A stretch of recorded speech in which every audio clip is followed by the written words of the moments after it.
Olá, eu sou a Rita. Olá, eu sou o Silvio e este é o nosso papo informal de número 2, cujo tema serão considerações a respeito do nosso primeiro vídeo. Ok, então para iniciar, eu vou falar sobre um comentário que foi feito a respeito da minha fala no vídeo anterior, quando eu disse que os espíritos que não se adequarem à nova fase da Terra serão convidados a se retirar para outros planetas. O nosso grande amigo Adolfo Marques fez uma ressalva. Ele é um espiritualista já de muitos anos e tem já 13 livros escritos, então ele entende bastante desse assunto. E ele só fez uma ressalva na minha fala, dizendo que os espíritos que não se adequarem à nova fase da Terra serão compulsoriamente removidos para outros lugares, para outros planetas, por ressonância. Ou seja, eles vão por afinidade a outros planetas ou outros lugares, tá? Então era isso que a gente precisava alterar um pouquinho na minha fala. Aliás, para nós foi um grande presente, né, Rita? Claro. Ter uma pessoa desse calibre, né, assistindo o nosso vídeo foi algo realmente sensacional. E vamos então responder, né, alguns outros questionamentos que os nossos, como é que a gente chama, hein? Assistentes, ouvintes, Nossos ouvintes, né? fizeram a respeito do nosso vídeo, que pra gente é um motivo de grande satisfação.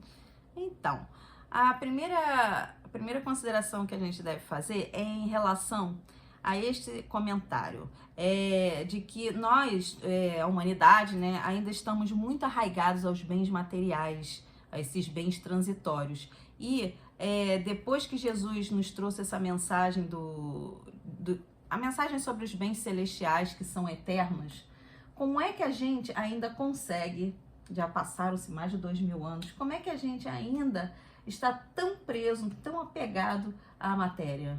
Você tem alguma coisa a dizer sobre isso? Eu acho que é uma questão bastante interessante, né?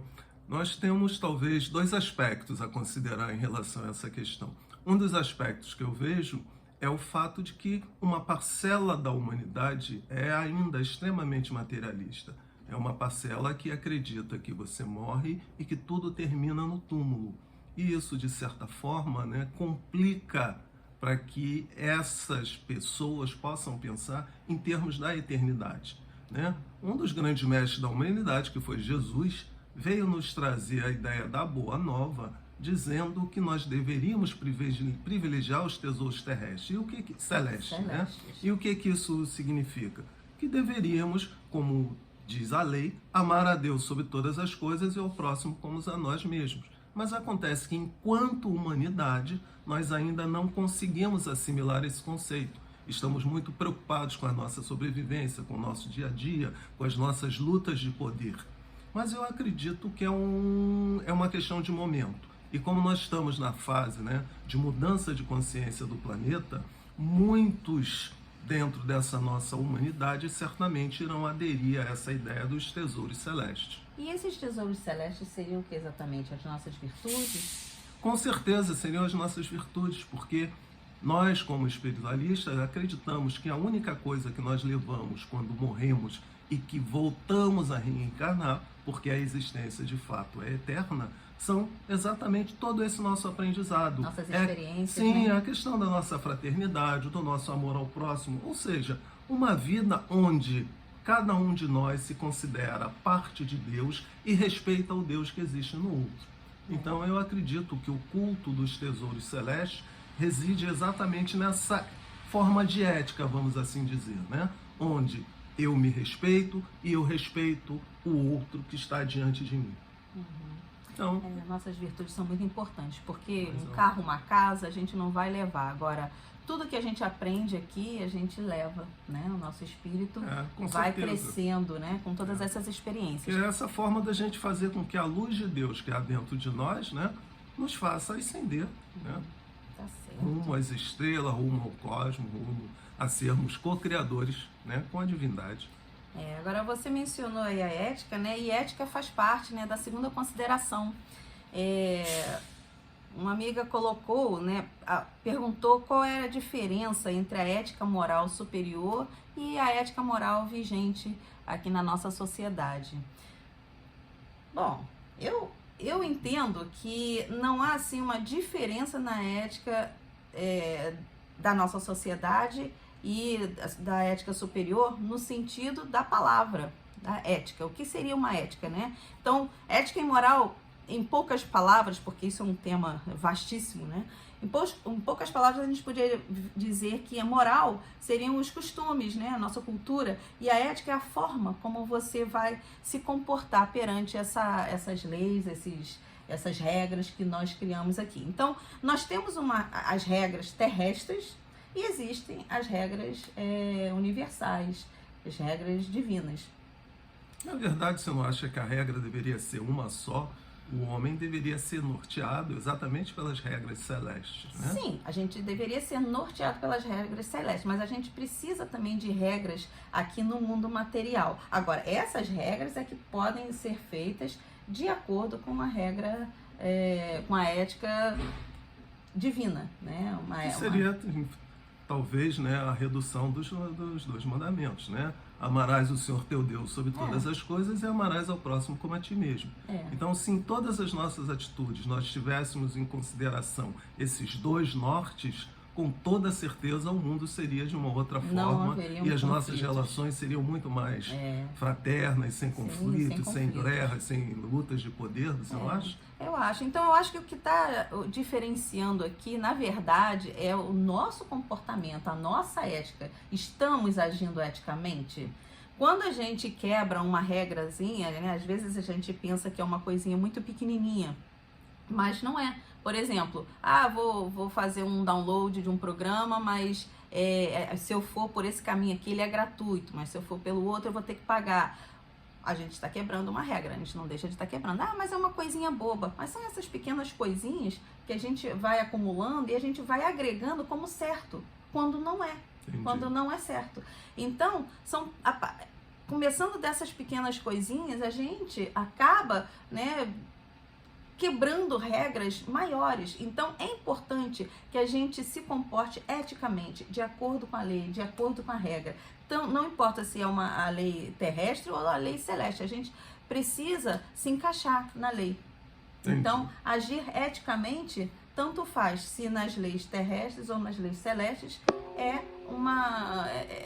um mistério, né? Nós temos que realmente nos empenhar em seguir as regras corretamente. Dessa forma, a gente evita muitos problemas. Concorda? Eu concordo, acho que é por aí mesmo. Na verdade, se nós queremos ser uma civilização melhor, com mais qualidade, com menos desigualdades, nós temos que ter um comportamento padrão, um comportamento, né, onde eu volto a dizer que a gente deve respeitar não só os nossos direitos, os nossos anseios, mas os direitos e anseios do nosso próximo. Aí certamente a gente começa a equilibrar a nossa ética terrena com a ética divina. Beleza. É isso. E para terminar, que senão o vídeo fica muito longo, a nossa proposta é fazer um vídeo curtinho, né? Temos um outro comentário, mas esse comentário a gente até falou bastante no primeiro vídeo, que era sobre religião e religiosidade, e a questão seria se as religiões tendem a diminuírem ou acabarem com essa nova fase da Terra, nesse período de transição da Terra.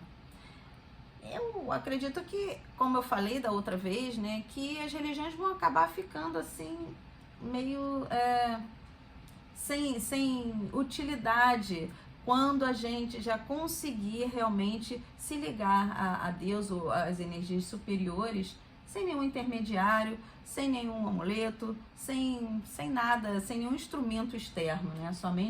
Um nós e a divindade. Eu acho esse assunto polêmico, porque eu acredito que, a princípio, haverá um caminhar das religiões para um mesmo ponto. Eu não diria, né, que elas ficarão sem utilidade, mas elas vão caminhar para um mesmo ponto e talvez nesse mesmo ponto elas auxiliem mais o homem na sua busca por Deus. Elas, de fato, vão entrar nessa energia de que o homem pode se contactar Deus sem necessariamente precisar de uma instituição. Mas eu vejo que nós ainda teremos as religiões nos auxiliando nesse caminho, porque hoje, de alguma forma, elas fugiram disso, né? Elas, em alguns momentos, não nos levam efetivamente a Deus, elas funcionam como um paliativo. Eu acho que elas também vão se conscientizar de que o homem pode chegar a Deus e elas vão estimular esse processo. Talvez menos mude o nome de isso. religião, porque religião hoje, né, seria assim, um conjunto de dogmas, não é? Líderes. E eu acho que para esse novo momento onde a gente consegue se ligar diretamente, não precisaríamos desses É o dogmas. processo de religiosidade que você mencionou no nosso papo anterior, né? Nós vamos caminhar para a religiosidade, mas até lá é um longo caminho. Eu acredito que as religiões elas ainda vão cumprir um papel mais relevante no sentido de ajudar o homem a caminhar para essa religiosidade. É porque quando a gente fala, né, na transição, já estamos na transição, mas a coisa também não acontece, né, da noite para o dia. É um período, né, em que vamos fazer uns ajustes aqui na Terra. E acredito eu que as religiões vão sofrer um ajuste muito grande, né, do jeito que é hoje e do jeito que deverá ser no futuro. Rita, olha só, já estamos com 10 minutos, passamos bastante do tempo. Você fala muito. E aí, pessoal, é isso. Espero que vocês gostem, né, do conteúdo desse vídeo. Continuem nos prestigiando. Não esqueçam, né, de toda vez de entrar no nosso link, se inscrever, né, no nosso canal, dar o seu like. Ou o seu dislike. E repassar para os seus amigos, né? Porque a ideia é que o Papo Informal possa chegar a um número cada vez maior de pessoas. Muito obrigado, foi um grande prazer e até o próximo. Até a próxima, boa semana.